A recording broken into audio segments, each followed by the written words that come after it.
Ndio maana tujibiwi kwa sababu moja, imani nyie hamuna. Kitu cha kwanza katika dua imani. Musa anapigwa na Firauni, watu wake wanamwambia Musa, si tushavumilia ujue bwana. Sasa tumechoka maneno yako. Kama Mungu wa kweli, nenda kamwambie Mungu ampige Firauni, si tushachoka. Na si tunajipanga huko. Musa akapanda bicho akaenda mlimani kamuita Mungu, Mungu akamuitikia, unasemaje mja wangu? Firauni anataka kunipiga mimi na wana wa Israeli. Kajita Mungu umemwachia, sasa hivi anatubomoa kweli kweli. Mungu muonyeshe. Akasikia sauti namwambia Musa, kimbia.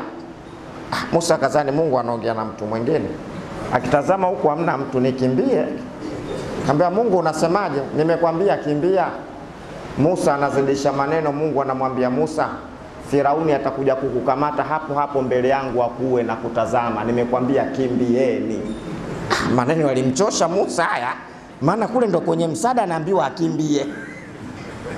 Kashuka chini, wana wa Israeli wanakuja. Tukae wapi Musa?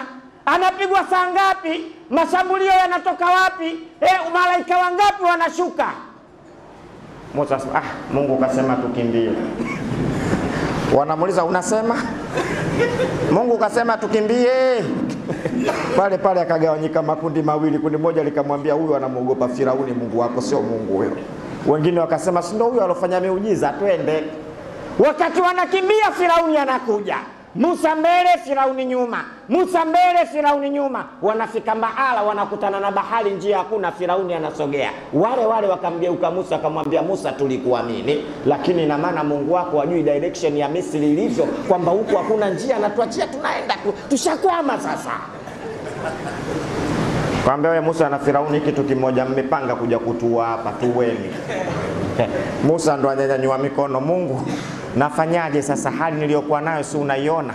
Akamwambia mja wangu mkononi umeshika nini? Akamwambia fimbo, piga bahari. Akachukua fimbo akapiga bahari, bahari ikapasuka. Akaambiwa pita. Muisraeli anagoma, kiongozi anasema Musa sisi hatupiti. Kwa nini? Hii njia moja, si tuko mataifa 12. Mwambie Mungu wako bahari haigawanye njia 12, kila taifa lipite na njia yake. Firauni anasogea, wao wanashindana. Mungu akaipasua njia 12, pita, kagoma tena. Hatuendi. Kwa nini? Katikati tunaona kuna wimbi, tutapotezana taifa baada ya taifa. Mwambie Mungu wako katikati ya wimbi aweke kioo tunachoonana baina taifa moja na taifa jingine. Mungu akawekea kioo pale, wanapita. Benyamini upo, Yusufu upo, Musa upo, Lawi upo, ndo wanapita wanavuka. Kwa jeuri ile hawakuingia Kanani. Musa hakuingia Kanani kihistoria. Alitangatanga jangwani kwa muda miaka 40 mpaka Yoshua bin Nuni akachukua kundi kulipeleka Kanani. Yoshua siku kama ya leo wanapigana vita na Firauni, wanapigana vita siku ile na majeshi ya Firauni. Jua linazama, kesho inadondoka Sabato, marufuku kupigana Sabato. Yoshua bin Nuni alinyosha mkono akalizuia jua ndani ya masaa 6 mpaka vita vilipoisha, ndo akaliruhusu jua likazama, wakadondokea kwenye Sabato.